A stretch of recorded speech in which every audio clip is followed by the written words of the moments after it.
effort was announced, you said of Babar that he needs to improve his strike rate and he'll get an opportunity in the Big Bash. But he's been selected before the Big Bash. Do you endorse his selection, and how do you look forward to working with him for the first time in a T20 international series? Look, I certainly endorse his selection. With Fakhar Zaman, we've sent him away to first-class cricket. We've had a conversation with him. He wants to come back into the one-day scene, so we've given him a bit of a break from T20s to get his technique back to where he wants to be, and I've been really supportive of that. And that's created an opportunity for another top-order player, and it's a great opportunity to get Bubba back into the squad. He's likely to bat at 3, so it's a role that I'm very confident that he'll be able to do well. And it also gives our squad some options coming into the World Cup. Coach, Haris is dropped. He's getting so many chances as a wicketkeeper opener. So, you do think that his career is maybe over from the T20 squad as Usman back in the squad? And what is the future planning of your side about the coming World Cup? Look, Mohamed Harris has had a lot of opportunity in recent times, and I think he'd be the first to admit that he hasn't grabbed those opportunities. But he's still young, and he's still very much a developing player. So I certainly would never say his career is over. What I'd say is certainly has to work a lot around the decision making with the bat. And even domestically, he averages 17 in domestic cricket with the bat in T20s. So that's an area, it's pretty much the same in international cricket. So that's somewhere where he needs to improve to come back and force his case back into the side.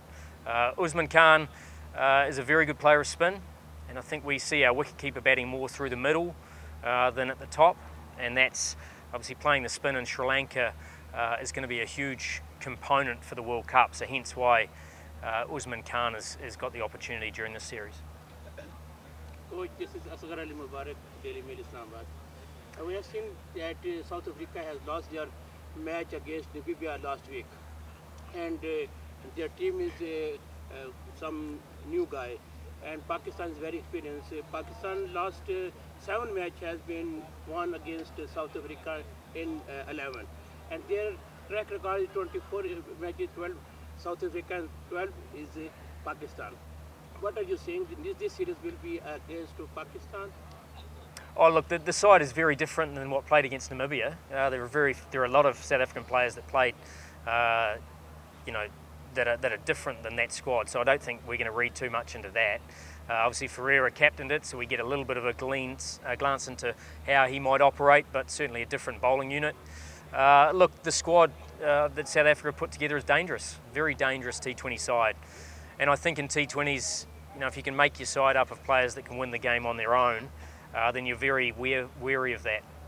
But we're aware of what they offer, but we also have to focus on us and our preparation heading into the World Cup.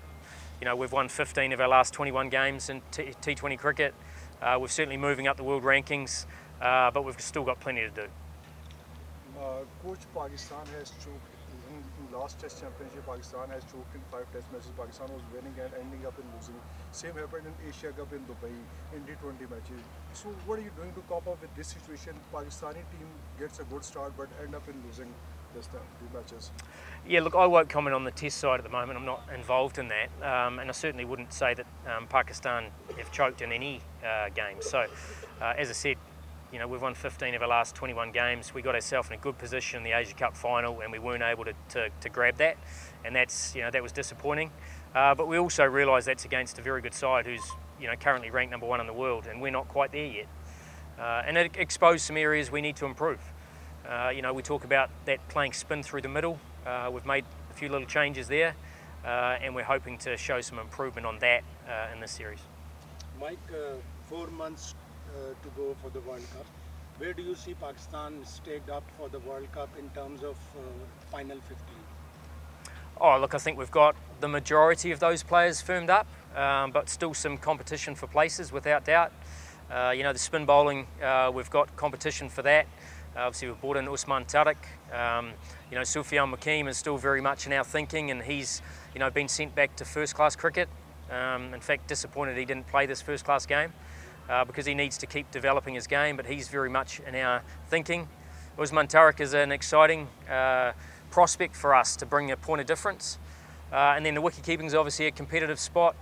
You know, we've brought in Usman Tarak, and then from a top order spot, you know, with Whaka coming back, you know, that's going to create some competition as well. So, look, we're pretty close to where we will end up, but we need to use this series and the Tri-Series to help, you know, give us options so that whether it be form or injury, we've got competition for places. Well, Shakir Basim, over the years we have seen that Pakistan have only one impact player in T20, and that is Fakhar Zaman. What is the reason behind dropping Fakhar? I've just said he hasn't been dropped. He's playing in the ODIs, and the reason why he's not playing in the T20s was that a conversation between Whaka and I, he needed to work on his game in first-class cricket to be able to come back to the one-day competition. So he certainly hasn't been dropped. Thank you so much. Thank you. Thank you. Thank you. Adil, शुरू हो गया ना?